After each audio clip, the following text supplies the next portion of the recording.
Wakil Presiden Ma'ruf Amin membuka peluang menjadikan Pulau Galang, Kota Batam, Riau sebagai lokasi penempatan pengungsi Rohingya.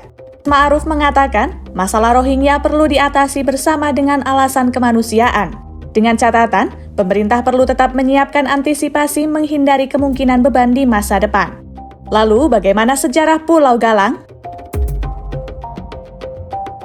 Dikutip dari laman Balai Pelestarian Budaya Kepulauan Riau Kemendikbudristek, kata Galang sendiri punya makna landasan.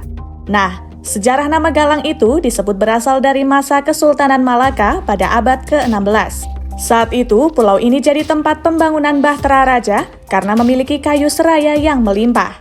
Di tengah pembuatan kapal itu, ada seorang penduduk setempat yang datang bernama Canang.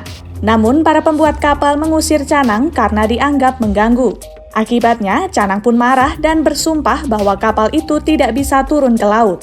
Untuk mengatasinya, 7 wanita yang hamil anak pertama dijadikan landasan kapal turun ke laut. Tempat itu lalu disebut sebagai Galangan, yang menunjukkan saat para wanita menjadi landasan kapal.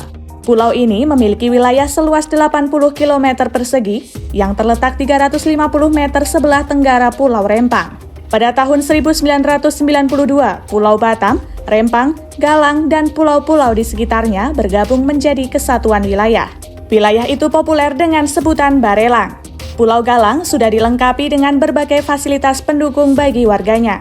Fasilitas itu berupa jalan raya sepanjang 6 km, air minum dengan kapasitas 5 liter per detik, pembangkit listrik berkekuatan 500 kVA, 2 sekolah dasar, puskesmas, 1 gereja, dan 1 candi.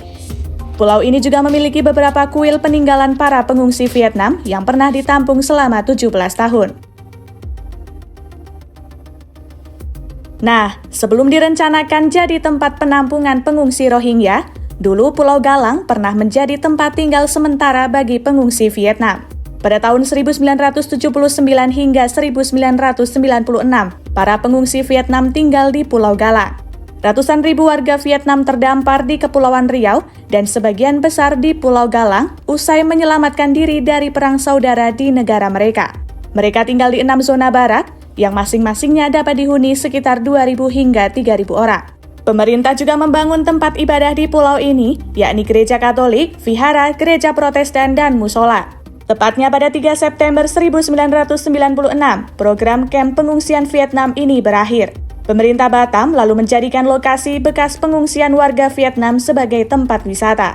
Lalu pada 2020, pemerintah membangun rumah sakit khusus COVID-19 di Pulau Galang.